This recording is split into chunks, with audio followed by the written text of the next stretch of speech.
What's up, everybody? Andi from StarWars.com here at Lucasfilm headquarters.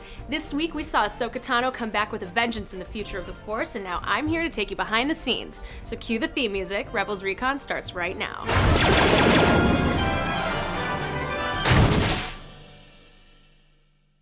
With the Inquisitors on a mysterious side mission, Ahsoka sends the Ghost crew to investigate. Did Ahsoka say exactly what we were looking for?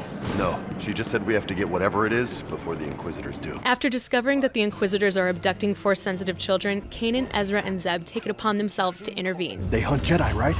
Instead of Pipey, let them hunt me. After a high-speed chase and brief duel, Ahsoka arrives to help, finally giving her an opportunity to unleash her true power. This week, we not only got to see Ahsoka take on the Inquisitors, but also a softer, gentler Zeb. I sat down with cast and crew to talk about Ahsoka's growth as a fighter, as well as discuss the fate of Force-sensitive babies. Check it out. In Future of the Force, we learned that the Inquisitors have a secondary mission to collect Force-sensitive children. What happens to these kids after they're abducted? Nothing I can show on Disney XD. This whole story is very familiar to me because it was a lot like one we did on Clone Wars called Children of the Force. And there's been this idea that Palpatine has kids abducted. On some level in the Clone Wars, we were trying to hint at that Palpatine plugs these kids all into a big system he has, and their ability to use the Force is kind of connected to his ability to see the future. There's nothing good in store for these kids. I mean, there's a limit to how specific we want to get, or even what we want to imply. Someone like the Emperor is not into sharing power. The Inquisitors that he has represents what he allows to exist, and he keeps them on a fairly tight leash. The real part of the story is Ezra's being exposed to the evil of the Sith. Obviously Vader in the early episode, and here kind of mid-season he's really beginning to understand that the Sith are just terrible because they're willing to go after the innocents. We get to see the softer side of Zeb when he's taking care of the Force-sensitive babies. How did you portray this typically gruff character in this manner? It was actually very easy. It was fun. I actually have 3 boys. I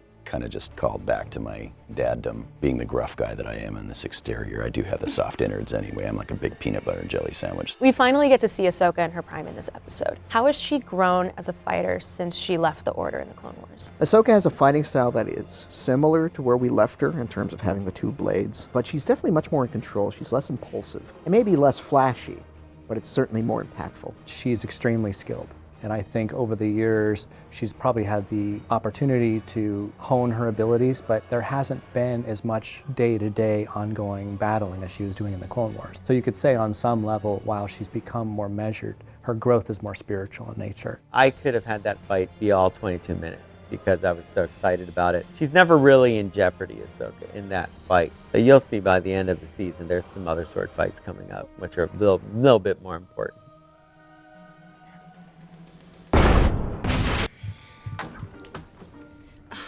I can't believe Chopper ate everything. It's ridiculous.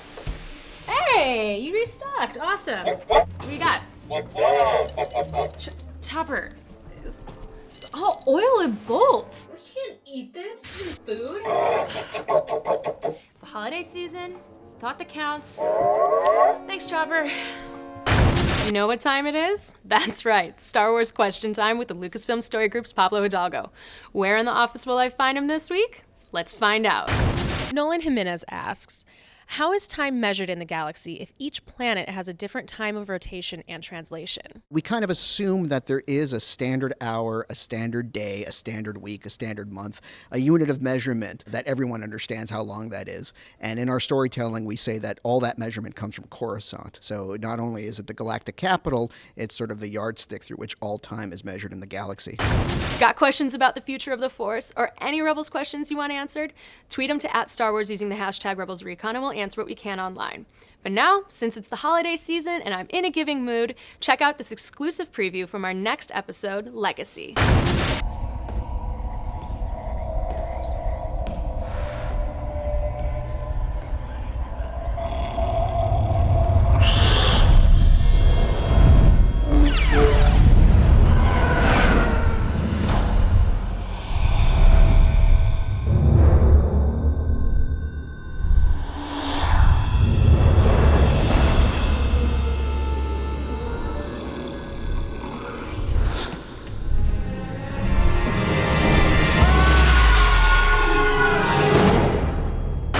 Thanks for watching Rebels Recon. We'll be back next week with another brand new episode. Until then, check out our episode guide for the future of the Force only on StarWars.com.